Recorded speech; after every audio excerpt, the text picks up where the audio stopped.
मैं अंजलि हूँ। मैंने और रवि ने 1 साल की डेटिंग के बाद शादी की है। शादी में हमारे कुछ खास दोस्त और पेरेंट्स ही आए थे। रवि ऐसा ही चाहते थे। वो चाहते थे कि शादी शॉर्ट और सिंपल ही रहे। हम लोग यहाँ बड़े शहर में काम करते हैं। रवि के माता पिता गाँव में ही रहते हैं। रवि ज्यादा गाँव जाते नहीं। जब कभी मम्मी पापा को मिलना होता है तो वो हमें शहर में आकर ही मिल लेते हैं। हमने एक छोटा सा घर भी यहाँ अभी लोन पर ले लिया है।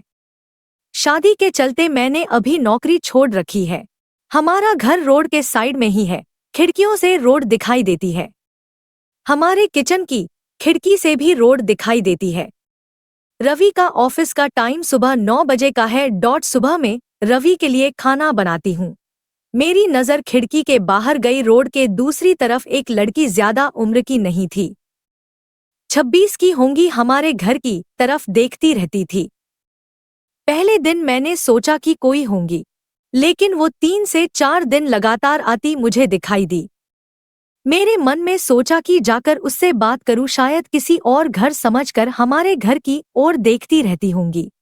सुबह रवि सोए थे।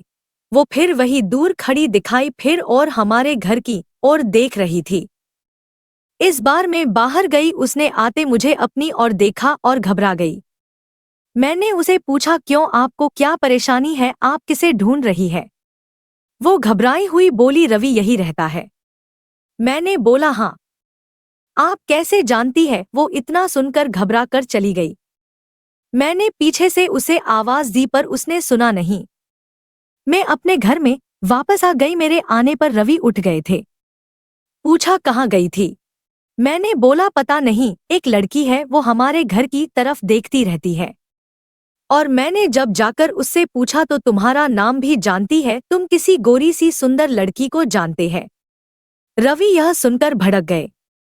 बोले, पागल हो क्या, कोई कुछ भी बोलेगा और तुम मान लोगी क्या? लेकिन यह सुनने के बाद रवि के चेहरे का रंग जरूर उड़ गया था।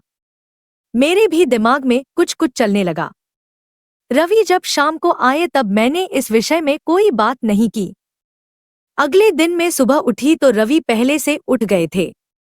मैं किचन में गई तो किचन की खिड़की लगी हुई थी और बड़ी मुश्किल से खोलने पर खुलती थी। मैं कोशिश कर रही थी लेकिन ऊपर वाली कुंडी मुझसे नहीं खुली। मैं हमेशा नीचे की कुंडी से खिड़की लगाती थी, लेकिन आज खिड़की की ऊपर वाली कुंडी भी लगी थी। मैंने कैसे भी कुंडी खोली और खिड़की खोली तो मैं देखकर हैरान रह गई।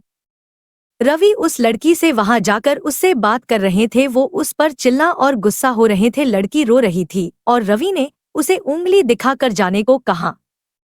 यह सब देखकर मैंने खिड़की बंद कर दी ताकि रवि को लगे नहीं कि मैंने उसे यह करते देखा है। रवि फिर घर में आ गए। मैंने ऐसे जताया जैसे कि मैंने कुछ देखा ही नहीं है। अब मुझे ना जाने कैसे कैसे ख्याल आने लगे। रवि मुझसे क्या छिपा रहा है? मेरे रवि से शादी करके कोई गलती तो नहीं? आखिर वो लड़की कौन है और रवि उस पे इतना गुस्सा क्यों हो रहे थे? रवि के जाने के बाद मैंने रवि के सारे दोस्तों को, जिन्हें मैं भी जानती थी, उन्हें फोन किया, लेकिन किसी को भी उस लड़की के बारे में नहीं पता था। मेरी समझ नहीं आ रहा था कि क्या हो रहा है। रवि से पूछना चाहती थी लेकिन मुझे पता था कि वो झूठ ही बोलेगा।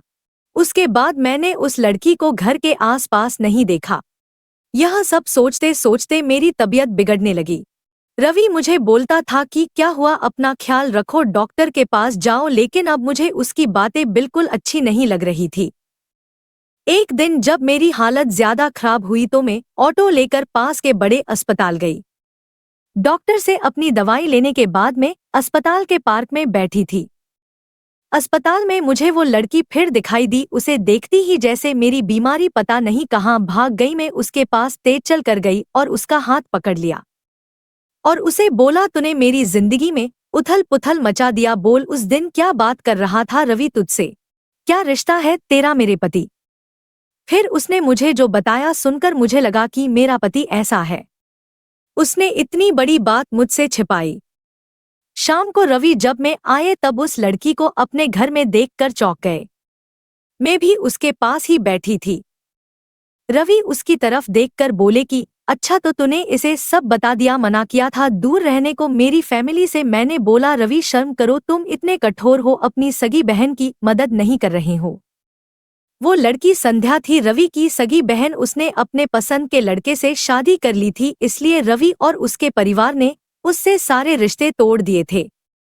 रवि ने कहा कि मेरी कोई बहन नहीं है। मैंने कहा इसका पति अस्पताल में है, इसे रुपयों की जरूरत है। बहन नहीं तो इंसानियत के नाते ही तुम्हें इसकी मदद करना थी। और अपनी पसंद की लड़की से शादी तो तुमने भी की, फिर जो नियम इसके लिए है तुम्हारे लिए क्यों नहीं है? मुझे पता होता तुम ऐसी सोच वाले हो तो मैं तुमसे कभी शादी नहीं करती। जिसको बहन आंसू नहीं पिघला सके उस आदमी के सीने में दिल नहीं हो सकता। इतना कहकर मैंने अंदर से अपने सारे गहने लिए और संध्या के साथ जाने लगी। हमें जाते देख रवि फूट फूट कर रोने लगे। संध्या भी उन्हें देख रोने लगी।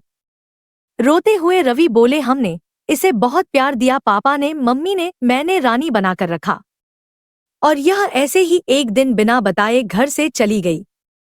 हमारा प्यार तूने नहीं देखा, इसके लिए मैं रात भर रोया कि कहाँ होंगी, कैसी होंगी मेरी बहन। तब इसे भाई और पापा की याद नहीं आई। अरे मुझे से कहती तो तुझे क्या करना है, ऐसी ही चली गई थी ना, अब क्यों आई है? बहन भी बोली, भैया मुझे लगा आप लोग नहीं मानेंगे। उन दोनों भाई बहन को रोते देख मेरी आंखें भी भर आई, पर आंसू के साथ जैसे सारे गीले शिकवे खत्म हो गए। वो खुद अस्पताल गए संध्या के साथ। मम्मी पापा को भी बुलाया। दोनों ने बेटी को बड़े प्यार से गले लगा लिया। अब अस्पताल में संध्या के पति की हालत बहुत अच्छी है। डॉक्टर कहा कि जल्दी डिस्चार्ज हो जाएंगे। रवि की आंखों में मुझे एक अलग सुकून अब देखने मिल रहा है। रवि ने संध्या को कहा है, अब कुछ करेंगी तो माफ नहीं करूंगा, हमेशा मेरी प्यारी बहन के रहना। जिंदगी बहुत छोटी है, आपके अहंकार में इतना सुकून नहीं है जितना कि माफ कर देने में है। एक बार करके देखिए, जिंदगी बदल जाएगी।